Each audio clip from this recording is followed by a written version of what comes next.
Pemirsa, selanjutnya untuk mengetahui perkembangan terkini dari pasar mata uang serta transaksi instrumen keuangan lain, kita bergabung dengan Dealing Room Bank BNI.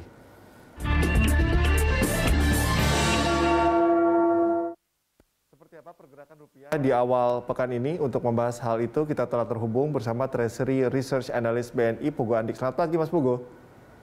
Selamat pagi, Mas Cikal. Mas Pugo, pergerakan rupiah cukup melesat ya di pekan lalu. Bagaimana dengan pergerakannya untuk pekan ini?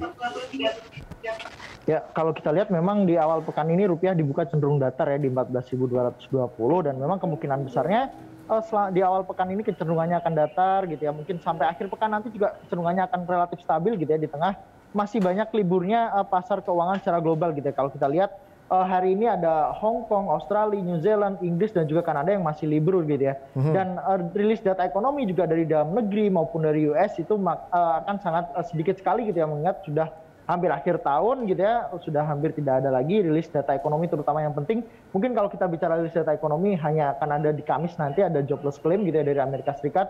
Itu yang mungkin akan menjadi satu-satunya data penting gitu ya, bahkan kita bisa bilang di pekan ini memang kecenderungannya pergerakan rupiah akan cenderung lebih stabil gitu ya, mungkin akan sideways gitu ya. Oke, untuk perkembangan Omicron sendiri yang mulai menunjukkan optimisme, bagaimana pengaruhnya terhadap rupiah?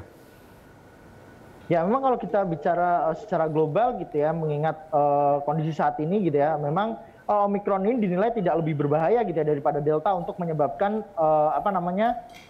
gejala yang cukup parah gitu ya, bahkan menyebabkan orang masuk rumah sakit. Namun kalau kita lihat penyebarannya sangat masif sekali, bahkan kemarin di akhir pekan jelang Natal kemarin New York melaporkan kasus tertinggi gitu ya, penambahan kasus corona tertinggi di mana didominasi juga oleh Omicron. Juga di Amerika Serikat juga kenaikannya juga cukup masif gitu ya, terutama untuk kasus Omicron gitu ya. Dan memang di dalam negeri sendiri juga kalau kita bicara akhir pekan juga melonjak gitu ya kasus Omicronnya, di mana memang sebelum kemarin di akhir pekan sekitar 20-an, sekarang sudah 46 kasus dari Omicron kita terdeteksi gitu ya.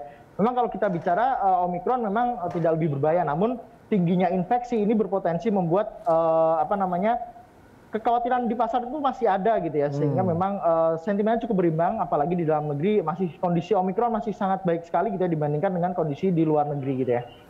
Oke, dengan memudarnya isu Omicron kemudian meningkatkan optimisme masyarakat juga, ini apakah pasar atau investor akan menyasar ke aset-aset yang berisiko atau seperti apa dari analisis Anda? Ya, memang kalau kita lihat aset beresiko memang cenderung mengalami penguatan gitu ya, di tengah adanya laporan Omicron yang cenderung membaik gitu ya, bahkan penggunaan juga obat gitu ya, antivirus yang diproduksi oleh Pfizer dan juga Merck gitu ya, yang digunakan di Amerika Serikat ini juga menurunkan kekhawatirannya gitu ya. Namun kalau kita bicara data infeksi saat ini juga masih kecenderungannya cenderung naik gitu ya, bahkan cukup masif di negara-negara Eropa dan juga Amerika gitu ya. Meskipun dari dalam negeri cukup bagus, sehingga memang kalau kita bicara selera risiko pasar dengan kondisi COVID dalam negeri yang masih cukup bagus gitu ya, 2 minggu setelah Omicron dideteksi, ini appetite untuk masuk ke aset dalam negeri masih cukup tinggi gitu ya, terutama mungkin di pasar obligasi. Kita juga melihat sepekan kemarin cenderung mengalami penguatan meskipun terbatas gitu ya. Di pasar saham juga potensi inflow masih cukup besar sampai dengan akhir tahun nanti gitu ya. Oke, BPOM Amerika Serikat FDA ini menyetujui ya obat COVID-19 Molnupiravir. Ini seberapa besar pengaruhnya terhadap rupiah sendiri? Ya, memang kalau kita bicara hal tersebut, ini juga salah satu sentimen yang cukup positif gitu ya, meredakan kekhawatiran di pasar bahwa Omicron akan penyebarannya masif gitu ya. Dan ketika ada obat ini, ekspektasi pasar bahwa keparahan yang ditimbulkan atau bahkan korban meninggal dan mungkin potensi lockdown ini akan cenderung mengalami penurunan gitu ya dengan adanya obat tersebut gitu ya. Namun kalau kita bicara di sisi lain, penggunaan obat ini kan masih dalam tahap awal gitu ya, masih dalam tahap trial gitu ya. Laporan-laporan ke depannya seperti efektif apa penggunaan obat ini yang juga akan menjadi satu sentimen gitu yang akan dicermati oleh pelaku pasar gitu. Oke, untuk pergerakan pasar obligasi domestik bagaimana pergerakannya? Ya, memang kalau kita bicara pekan lalu cukup positif gitu ya pergerakannya di tengah selera risiko pasar yang juga cukup membaik dengan kondisi COVID dalam negeri yang juga cukup baik gitu ya, dan adanya laporan bahwa defisit anggaran gitu ya di bulan November dari pemerintah turun gitu ya, sampai hanya menyisakan 3,63% dari PDB.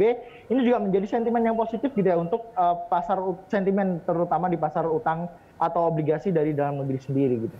Oke, untuk outlook perekonomian 2022 akan seperti apa dari analisis Anda, Mas Pugo?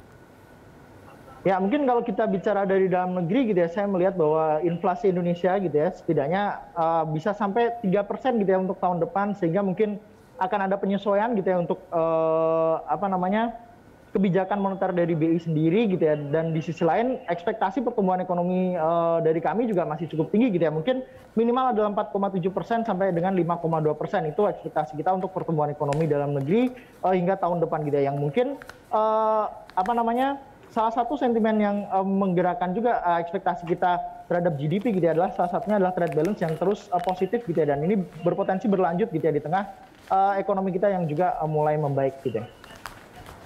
Baik, terima kasih Mas Pugu atas informasi serta